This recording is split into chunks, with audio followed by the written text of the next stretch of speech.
Welcome to the Empowered Wife podcast, where it's all about fixing your marriage without your husband's conscious effort so that you feel desired and taken care of and special, even if your relationship feels completely hopeless.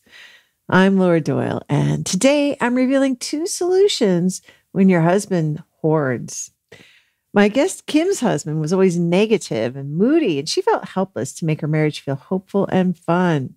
But she started a practice that not only made her husband smile more, kiss her more, and take her out on more dates, it made her happier too. She's going to tell us what she did so you can do it too. The Worst Relationship Advice of the Week Award winner explains the sinister subconscious reasons you picked your husband and why you're probably doomed. Too bad it's a bunch of hogwash anyway. All that is coming up, but first, I'm going to reveal 2 solutions when your husband hoards. If your husband keeps stuff in the garage and stuff in the yard and stuff in the dining room, stuff in the bedroom, and more stuff in the living room, it can feel suffocating, especially if most of it is junk. The trash that nobody would want is standing between you and having the tidy home you dream of. And if you've asked him to get rid of things and he won't, or he just puts things somewhere else and then brings home new stuff, it's frustrating, especially because it seems a little crazy that someone would want to have so much junk around. It makes you wonder if you married a mentally stable person. Here are 2 ways you can address this challenge so that you can get what you want, stop nagging him about his stuff, and still have a good marriage. Number 1. Focus on your desires. If you are focusing on how he has too much stuff and complaining about that and criticizing your husband for cluttering, like I used to, you're probably experiencing more clutter, not less. My husband had stuff that was important to him, but I didn't see it that way, and I let him know he should just throw most of it away, or I tried to do it for him. I felt justified because that was the only way I could see our exploding house becoming orderly and beautiful. But saying his stuff was unimportant was like saying he was unimportant. Pretty disrespectful, right? That made him defensive, of course. And what do people do when they're defensive? That's right. They dig in their heels and get more stuff, or drink more, or yell more, or do whatever it is that you're trying to get them to do less of by complaining and criticizing. That just seems to be human nature. And during this tumultuous time of much stuff in my marriage, I had a terrible case of the he's, as in he never throws things away, and he always keeps junk around. He has an overwhelming amount of stuff. He. And whenever I have my focus on what he should be doing, I'm neglecting myself. Usually it's a pretty good sign that I'm scared about something in my own life and I'm hiding out, trying to avoid it by pointing my finger and trying to fix someone else. So to get back on my own paper, where all my power is, one great question to ask myself is, what is it I want? What do I want? Just the final outcome that I want. Not how it will happen or who has to make it happen, just what I want. And when I finally figured out what I wanted and was able to articulate it and focus on it, well, that changed the whole game at my house. I said things like, I'd love to have more empty space in our living room. I love how roomy that feels. Or I'd say, I'd love to have the house tidy and presentable when our friends come over. Or I'd be playful and just say, I'd love to trick everyone into believing our house is always ready for its close-up. And because I'd triggered his hero gene instead of setting off his defenses, magical things happened. One time I said, I'd love to be able to park both cars in the garage. Now, I thought he would have to get rid of a lot of stuff to make that happen. But instead, John reorganized the garage so that, ta-da! We could park both cars in there. And that blew my mind because it didn't seem possible, but it was. And I got just what I said I wanted. So I expressed my gratitude and told him how happy that made me. Number 2, use a spouse fulfilling prophecy. But Laura, you might be thinking, having a bunch of stuff is not the same as hoarding. Hoarding is disgusting and unsanitary, and it's dangerous for my kids and for me. It's not that I just want to have my house look a certain way. It's much more serious and extreme than that. And I don't take that lightly. I can imagine how scary and hard that must be. And I know for me that I had more power than I realized over even the scariest, hardest things that were happening in my marriage. I couldn't see how, but now I can. And one of my favorite go-to intimacy skills to use when I'm feeling super scared like that is to create a spouse-fulfilling prophecy. I start by taking the complaint, like maybe he's a hoarder, right? And then flip it upside down to what I want to be experiencing, like he's so tidy or he's a minimalist. So then it just sounds ridiculous because that's not the reality you're dealing with, right? But reality, in my experience, is a little squishy. If I'm focused on his hoarding, the reality is he's a hoarder. If I'm focused on how he cleared off his desk and has been so much more tidy lately, that becomes my reality, especially as I find evidence to support that. So if I'm focusing on something that feels painful and awful, then it's my job to get up and change the channel, to find evidence that my new focus is the truth. And there's always evidence. It's usually a stretch to find it at first, and then I get on a roll. And then in time, my new reality, my spouse-fulfilling prophecy, seems like the truth. And the old painful mantra seems like a distant memory. It's been years since I thought my husband has too much stuff or that he should throw a lot of things away. Is that because he changed, or is it because I wear new perspectacles now? Well, the power of a spouse-fulfilling prophecy is that it does double duty and gives you both advantages. If you'd like to be my guest on the Empowered Wife podcast and share about how you fixed a struggling relationship using the 6 intimacy skills, I would love to interview you. Just go to lauradoyle.org/podcast-guest to let me know that you are willing to make a big contribution to ending world divorce by telling your relationship story. I look forward to meeting you. That's lauradoyle.org/podcast-guest. My guest Kim's husband was always negative and moody, and she felt helpless to make her marriage feel hopeful and fun again. But she started a practice that not only made her husband smile more, kiss her more, and take her out on more dates, it made her happier too. She's going to tell us what she did so you can do it too. Kim, welcome to the Empowered Wife podcast. Thank you so much for coming on today. Thanks for having me, Laura. It's a big honor. Well, let's start at the beginning. What were things like in the bad old days?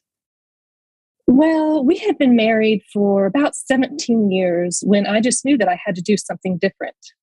My husband refused to go to marriage counseling, and I didn't want to live in an unhappy marriage. Being a child of divorce, I refused to put my kids through that, so I knew I just had to find a way to make it work. I felt like we disagreed about everything. When I had an opinion, he had the opposite one. When I taught the girls something, he would tell them something different. I'm sure a lot of people can relate. When I would make a meal, he would tell me how it could be better.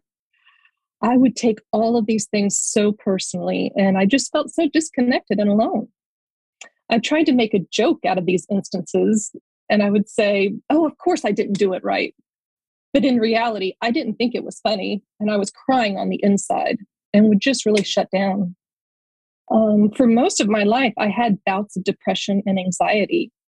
And I did go to therapy many, many times and tried antidepressants, but the side effects were just too much. They gave me headaches and nausea and digestive issues. So I started using alcohol to help with my depressive episodes. And I didn't realize until years later that alcohol actually causes depression. But when I quit drinking, I became very unhappy in my marriage. I joined a sober support group and asked somebody in there how I could save my marriage because I really couldn't bear getting a divorce. And somebody recommended The Empowered Wife. And it was just life-changing. The end of life as you know it, huh? Oh, it is. I never could have imagined where that would have landed me. But as soon as she told me that, I downloaded on Audible and started listening right away. And I could just see how I was totally poisoning my marriage. So I quickly ordered the hard copy because I'm one of those people that I have to like study and really read stuff, and highlight and all that kind of stuff. So I ordered the book and got it delivered and really started studying in on it. And of course, I found it was less than a week later that I found the Ridiculously Happy Wives group. And so I joined onto that. But this first skill that really rang true, and they talk about this in sobriety as well, is the self-care. That was one of the first skills in the book. And I just never heard it explained that way, like to write down 20 things that bring me joy and put them in my calendar every day. In my sobriety group, when they talked about self-care, one of the women said, well, self-care is going to get a mammogram. I'm like, that might be taking care of yourself. That doesn't bring me joy.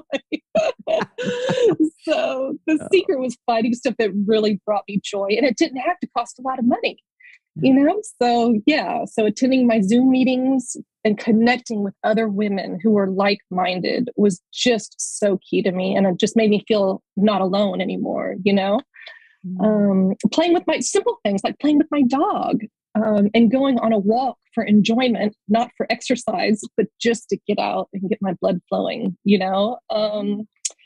What else was my self-care stuff? Oh, going out to eat.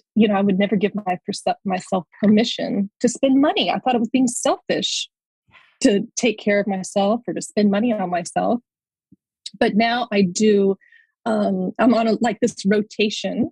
So every week I have a therapy, but I rotate between acupuncture, massage, biomagnetic therapy with a sound bath, and energy healing. And so I do all of those once a month, and it's just put me in such a place where I am just calm, cool, and collected. I'm so peaceful, and But don't those cost money? Yeah. Those do.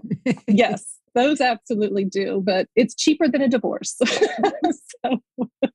Right. I had a friend who spent $40,000 on a divorce. And I was like, there's got to be a cheaper way. Mm-hmm. And I don't want to put my kids through that. That's the most important thing is I don't want to put my kids through that at all. And my husband really is a good guy. So I want to hold on to him.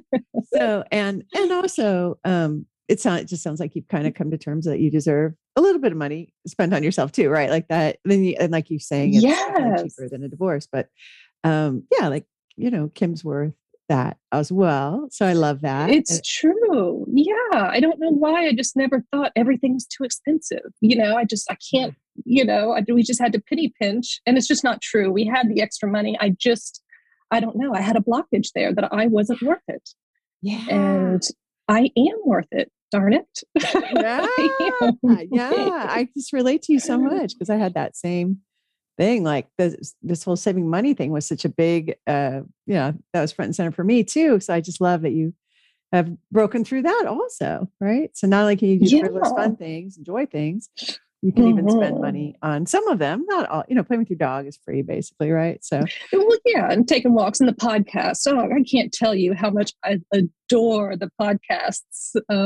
It's just it's so great. It really is. So those are some of my self-care things that really do bring me joy and really put me in a good spot. So when he comes from work, I can greet him with a smile. Yeah. And so he was coming home from work. He was very negative, right? And moody. Yes. So he was. I dreaded him coming home from work.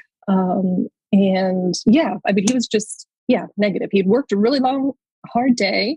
Of course, I didn't realize this at the time, but he was coming home to a grumpy wife who was depressed, and like what could possibly be the problem? I wonder. Yeah, Yeah.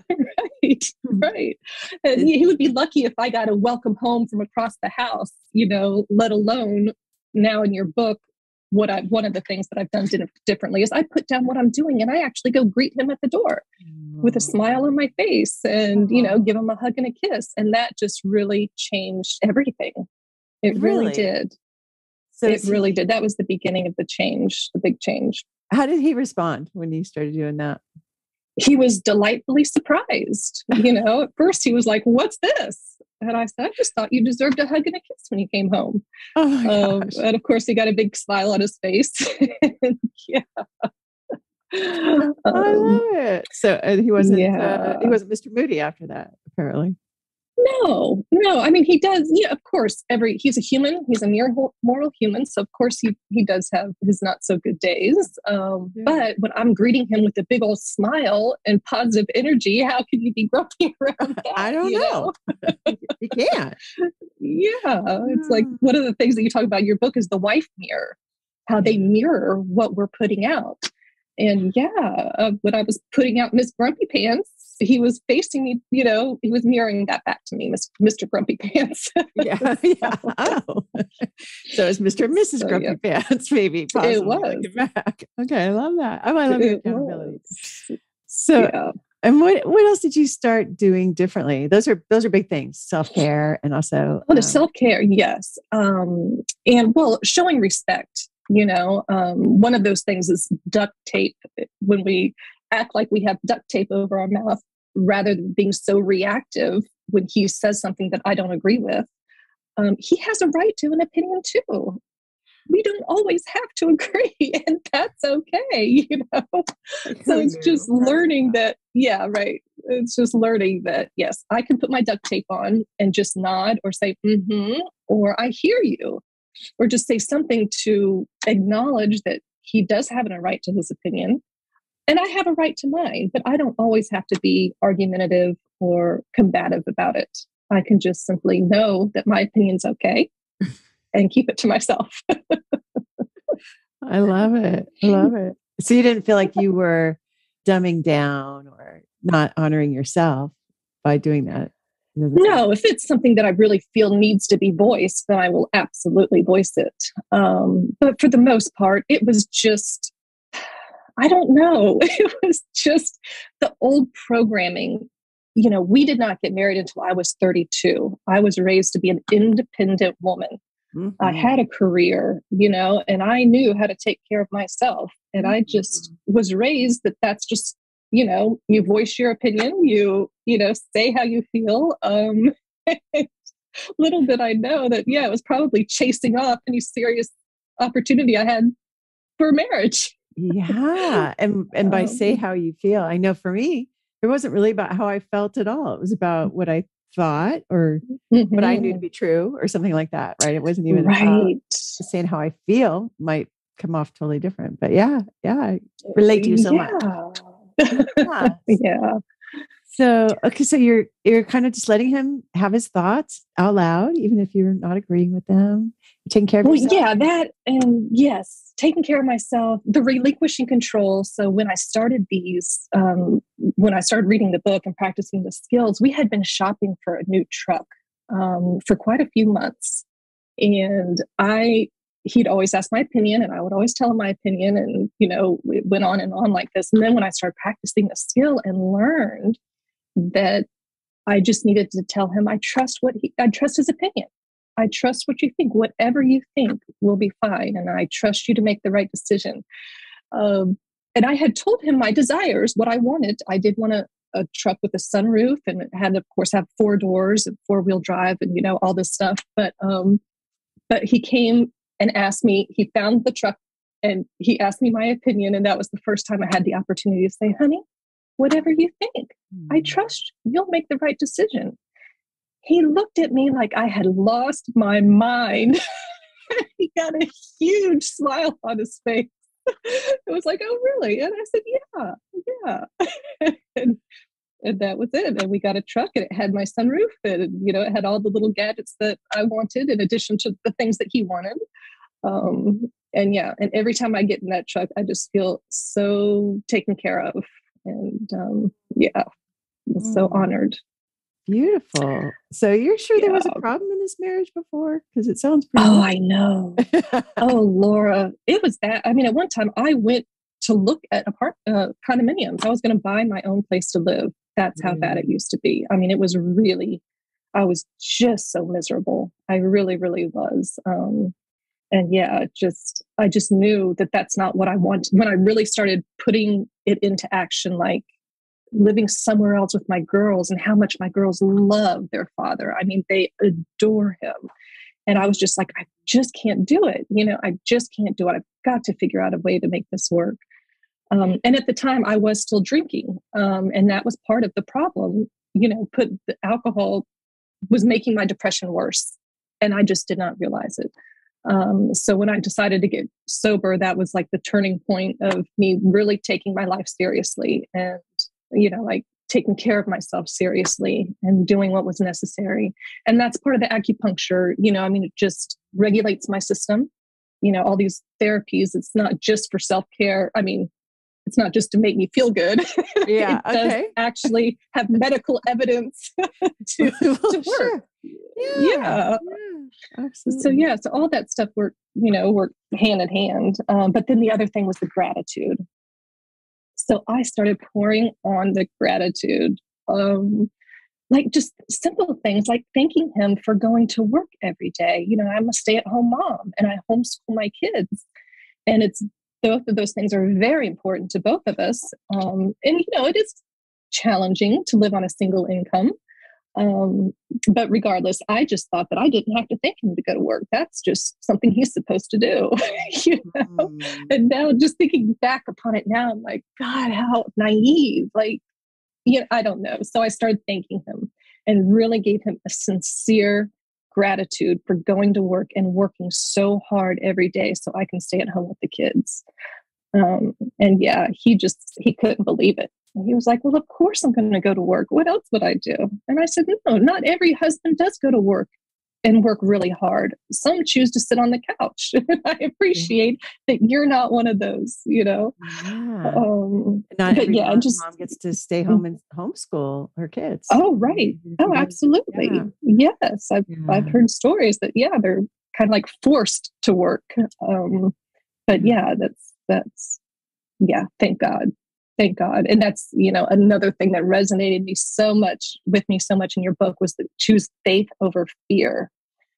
Whenever, I've always been a religious person, or I'd say more spiritual than religious, but I just know that there's a bigger order to things. And just having, whenever I have a little bit of doubt come in about, is this the right path to take? I just go to faith. I have to have faith that I'm being led in the right direction and that these, if it's a challenge, it's being put in front of me to learn a lesson. But, a lot of things are just opportunities to make different decisions and different choices in your life. Yeah, love that. I love that. So, all right. So you're saying whatever you think, trusting his decisions, you're expressing gratitude. How did he change? Like, is he different than he used to be? That's a really good question. And I don't know that he is. I think he's the same person. It's just the way he reacts to me is different. He does react to me differently. When I'm putting out positive vibes, he's going to put out the positive vibes back. But one time we went on vacation up to the mountains for a whole week. And I really was slacking on my self-care. A vacation with 2 kids is not a vacation. It's a lot of work. No. Yeah. It's not. And I was really becoming Miss Grumpy Pants. And it occurred to me, I was like, he hasn't changed one bit. And it was it was all me doing work on myself and making myself happy and doing the self-care and changing my frame of mind around things, and on that drive, I remember we were in our new truck, and the cabin that we rented was like off-road. We had to like go down a dirt road to get there up in the mountains. And I was using the duct tape. I had 10 rolls of duct tape on my mouth, trying not to say something as we were going all over these bumps and everything. Oh gosh, it was such a challenge. But it occurred to me how important self-care was on that trip. I was, when I thought about why am I so grumpy, I thought about it. I was like, yeah, I'm not doing anything to take care of myself. I'm catering to the family and making sure they're all happy and they're having a good time. That I was out of my routine of being at home and doing my Zoom meetings and my podcasts and connecting with the other women and all that kind of stuff that I wasn't able to do on vacation. So yeah. Well, so I got home and you had this awareness though that it was more about Kim than it was about your husband in some ways. I mean, it sounds like he was irritating too, right? They can, husbands can be irritating sometimes, right? But it's just thinking that, gosh, he is just this is just so hopeless. He's just so terrible. You were able to find that beautiful accountability again, where you're like, oh, this is about me not having connected with everybody that keeps me going. Yeah. Yeah. And I have to say, he has changed in some ways, like the gratitude. When I started showing him gratitude, he started saying thank you to me for all kinds of things that I had never been thanked before. So there are ways that he's changed, but as a core he was always a good guy. I was just looking, you look for what you want. I mean, you get what you want, what you're looking at. I was looking for the negative, and that's what I saw. You find what you see. When I start, you find what you see, exactly. When I start looking for the good in him, that's what I see. I have to tell you this other really funny story with regards to my children. So we're at dinner. I was practicing the apologies, apologizing when I do something wrong rather than just sweeping it under the rug, and it's part of relinquishing control as well. But we were at dinner one night, all four of us, and he and my youngest daughter were arguing about something. And me being the mama bear, I had thought that I needed to hop in there and stop it. And I realized what I was doing. And I said, I am so sorry for disrespecting you. This is between you two. It's none of my business, and I'll just stay out of it. Whoa. But he looked at me like, what? He goes, oh, of course it's your business. And I said, no, y'all can work it out.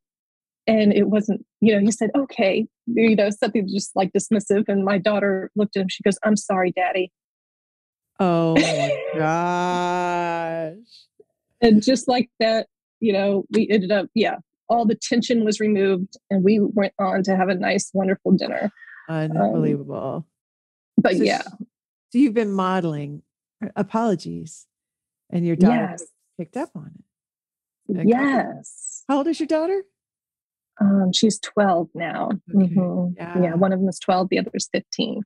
Okay. Yeah. I bet that felt great. It did feel great. I was like, oh my gosh, it's working for all of us. I'm a good mom. I'm a good role model for my kids.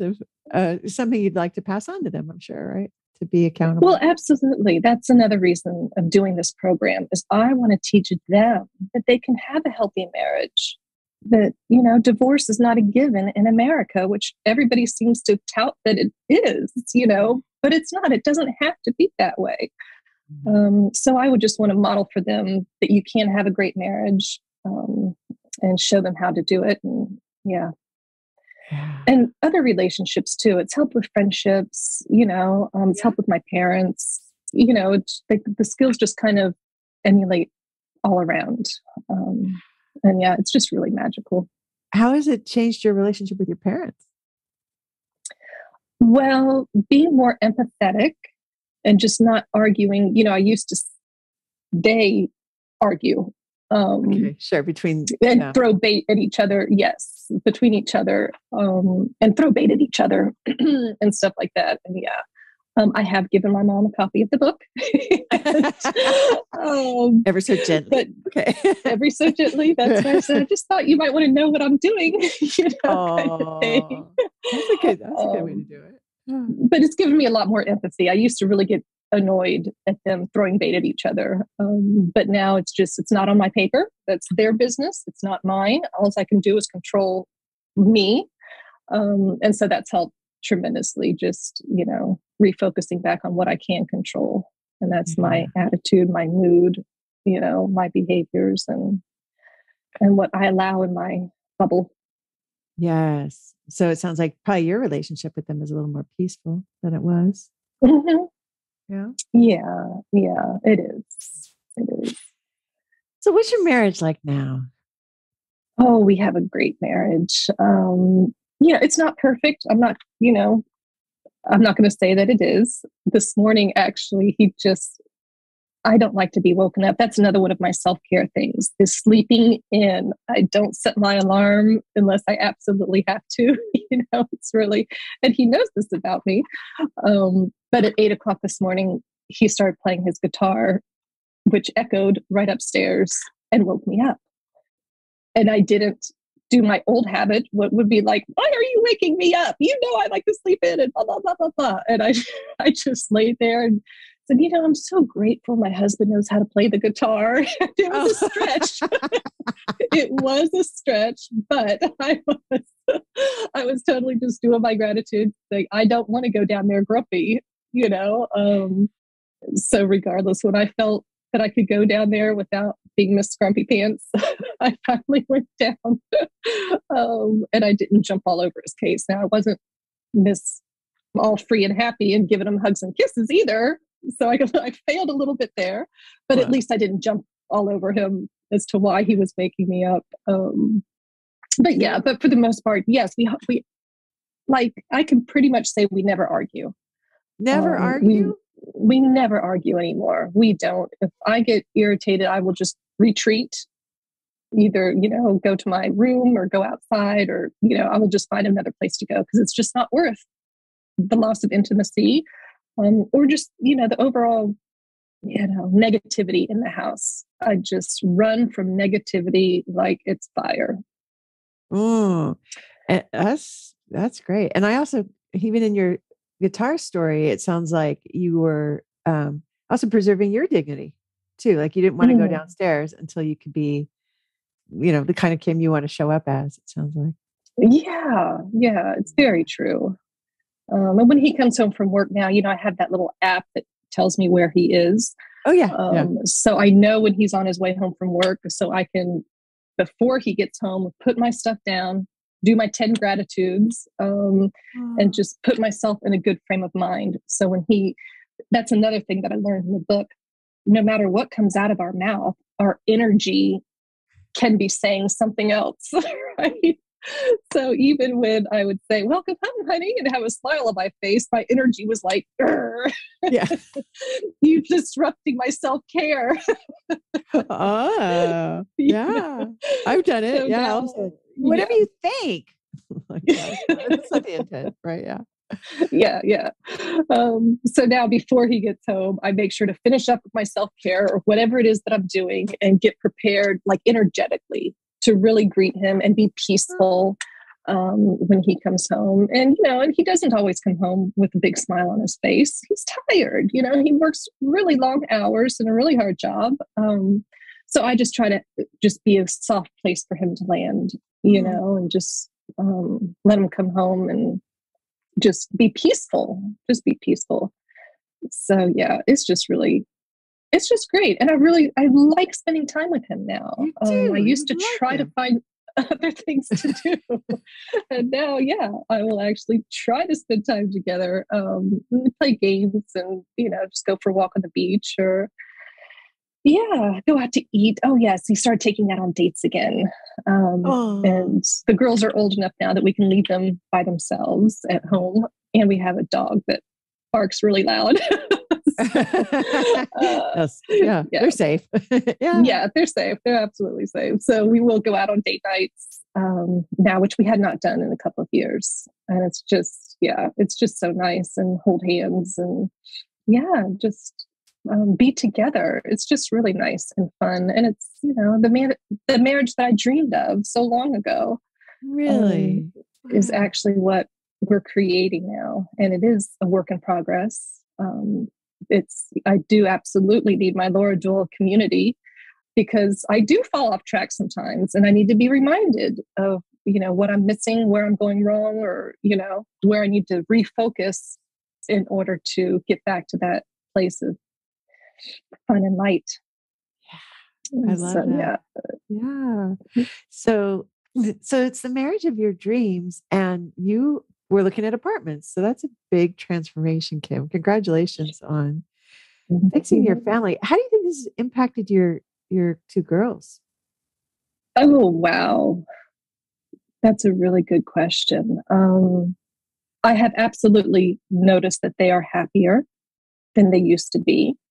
And I think it's a lot like the whole energetic thing. When mama's not happy, nobody's happy.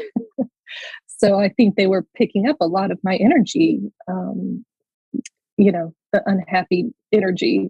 They were holding themselves. So when I changed myself, they have I've seen more smiles, more giggles. We play more games together and spend more family time together. And yeah, it's absolutely transformed them as well.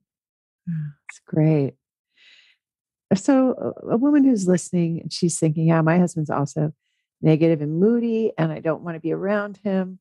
And she's thinking about divorce, maybe, or separation at least. And she wants to get where you are, where she's happy to see him when he comes home, and they're going on dates and holding hands, and it feels like there's laughter, and their kids are more relaxed and happy. What's your best tip for her? My best tip is to take care of yourself, to look within and see what it is that's not making you happy. It can be as little as one alcoholic drink a week can cause your brain to change its chemical makeup. It doesn't have to be drinking every night. It can be just as little as one a week. So just look at what you're putting in your body, but also what you're putting in your mind. I had to cut out all forms of news, social media, all that stuff that is constantly bombarding us with negative thoughts and negative, subject matters, and just, it's just treating, I hate to use the old thing, but treating your body like a temple, and really protecting what you allow in your energy field and what you allow in your brain.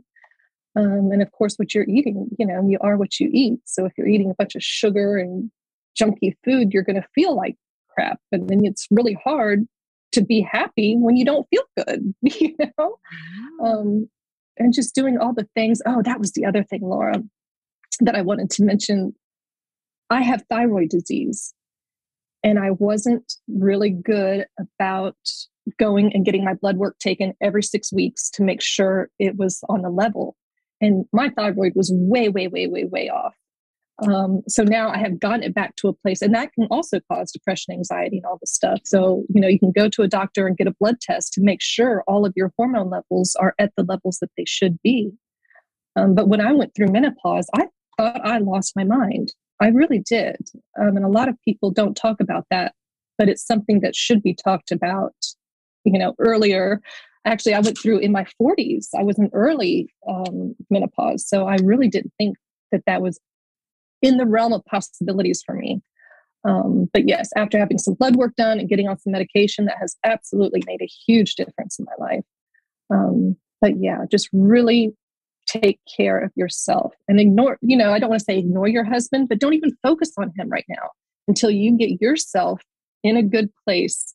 You absolutely should not be thinking about separation, divorce, or what's wrong with him. So, and I think this is such a good point, because I know for me, I was just unhappy and my husband happened to be there. So it seemed like it was his fault that I was unhappy. And so what I'm hearing you say is there was this whole journey of self-exploration and really figuring out the care and feeding of Kim to make you feel good and happy. And once you went on that journey, it sounds like maybe we kind of had convicted an innocent man of some unhappy crimes. Is that, do I have that right? You're absolutely right. Yes. Yeah. Putting it all on him. And, he really is a great dad and a great guy. And he really just wants me to be happy. And he can't control your thyroid, right? Like that's right. He can't control my thyroid or my hormones, yeah, or, right. or what I put in my body. Right. Yeah. I love it. So if you Yeah. could go back in time and talk to Kim from before, what do you think you would say to her? What do you know now that you want her to know? Oh my goodness. Girl, you're worth it. Take care of yourself. Go do all the things. Get the acupuncture. Somebody had told me years ago to try acupuncture, and I was so afraid. It's that faith over fear again. I was so afraid of needles. I'm a big, big fear of needles. So that's why I wouldn't try it. And just, yeah, choose faith over fear. And just try everything possible to get yourself up and out of the funk. Yeah. And really your story is one of curing your own anxiety and depression, it sounds like, which is pretty big You deal. know, it really is. It is a big deal. It really is to think, yeah. I mean, yes, I've done so many what people call woo-woo, Yeah. woo-woo Right. treatments to, to fix that stuff. But yeah, it really has been an exploration of, where that comes from and how can I cure it? I don't want to live the rest of my life like that. Yeah. And I'm sure sobriety was a big step in the right direction for that. For you, it sounds like. Oh, That made a absolutely. difference. Yeah, I thought in the beginning, I thought I was medicating the depression, but it ended up just making it that much worse. So yeah, it's a total double-edged sword. Yeah. And So, just being sober wasn't enough, it sounds like. Like there still was, you were still unhappy and feeling depression and anxiety. Is that true? well, it took about 6 weeks after the alcohol completely leaves your system. It takes about 6 weeks for your brain to reacclimate. So about that point is when it started getting much better. But yes, it does. I got a Fitbit for Christmas. So I do have to walk every single hour. I have to get up and walk, like you have to get the blood moving to get all the good feeling hormones to your brain, So yes, it's not just one thing. It's like a whole bunch of things, and eating vitamin B12s and bananas. And, there's just so many things out there that can be done. It's just amazing. Yeah. You look pretty happy now, Kim. So it must be Thanks. working what you're doing. It is. It is. It really, really is. Well, congratulations on saving your family of four and making your marriage the marriage you dreamed of, from where you came from, feeling like you might have to end it. Like that might be the best thing for you to hear is also a really big deal. I admire what you've accomplished very much. Oh, thank you so much, Laura. I'm just so grateful to you and to the program and all of my Laura Doyle friends that I've made. It takes a community. It takes a community. Yes, we are not supposed to do this on our own. Mm-hmm. Yeah, it's really true. And I'm grateful to have you on the journey with me. Thanks for being part of the community. Absolutely. Absolutely. I'm so happy. If you'd like to be my guest on the Empowered Wife podcast and share about how you fixed a struggling relationship using the 6 intimacy skills, I would love to interview you. Just go to lauradoyle.org/podcast-guest to let me know that you are willing to make a big contribution to ending world divorce by telling your relationship story. I look forward to meeting you. That's lauradoyle.org/podcast-guest. And now it's time for the Worst Relationship Advice of the Week award. It's the worst relationship advice of the worst relationship advice. Yeah, it's the worst relationship advice of the worst relationship advice of the week. And the advice that has me gritting my teeth this week is from an online publication that rhymes with mythology passé. And wow, is it ever a waste of time? In it, this PhD author says, there's a powerful, although often unconscious reason that you chose your partner: to heal a childhood wound. So there you have it. You married your husband because, first of all, you're wounded. So there's that. And then you weren't going to make a good choice anyway because it was your subconscious that mostly did it. So you could repeat the unhealthy pattern you're familiar with. And that just galls me because, first of all, you're making it seem like a bad thing that I fell for a guy who plays guitar and sings romantic songs he wrote and has gorgeous blue eyes and strong shoulders and makes me laugh a lot and is so thoughtful and romantic. But those aren't not the real reasons I chose him. It was this unhealthy festering wound that I have, that when looking for someone who was dysfunctional in the same way as my parents, so I could recreate that familiar familial pattern. And that feels bad. It feels like a fatal mistake that's already made, and therefore it's pretty hopeless to fix. And once I realized I was letting the subconscious do the deciding, what should I do about this anyway? Well, the PhD says, step past the edge of your old childhood self and find the freedom necessary for true adult love. So I don't have any idea what that means, but it's just the kind of gobbledygook that I would have read hungrily when I was hurting in my relationship. And I would take it to mean that I already messed up because of how dysfunctional my childhood was. And that explained why my marriage was so dysfunctional. And logically, I would be justified in just ending my dysfunctional marriage with this inauspicious beginning. And then I would have to heal the childhood wound. And then maybe then I could pick someone from a healthy place and have a much better marriage. That's where I would have gone with this kind of advice. But really, if someone gets a job and they aren't liking it, we don't say, tell me about your childhood. What happened when you were 7? Let's go back and look at that childhood wound that made you choose such a dysfunctional job. No, you just figure, well, that kid maybe needs to learn more skills so he can get a better job. And that's been my experience in my marriage too. I just needed to learn new skills. I wasn't the walking wounded like this author makes me seem. Sure, I needed to learn how to love and how to be loved in return. And being in a painful marriage helped me do that, actually. Pain was a great motivator. But I wasted a lot of time looking at childhood issues and being mad at my parents and just trying that lousy angle. But it never got me the gratifying, playful, passionate marriage I have now. And for those reasons, the advice that the reason you chose your partner is to heal a childhood wound is the very, very worst relationship advice I have heard all week. Listen and subscribe to the Empowered Wife podcast. Next week, I'll share 4 changes to make to save your marriage. In the meantime, I hope you're having lots of fun. Today's fun fact is that whenever I get mixed nuts, it's game on to eat all the cashews and win.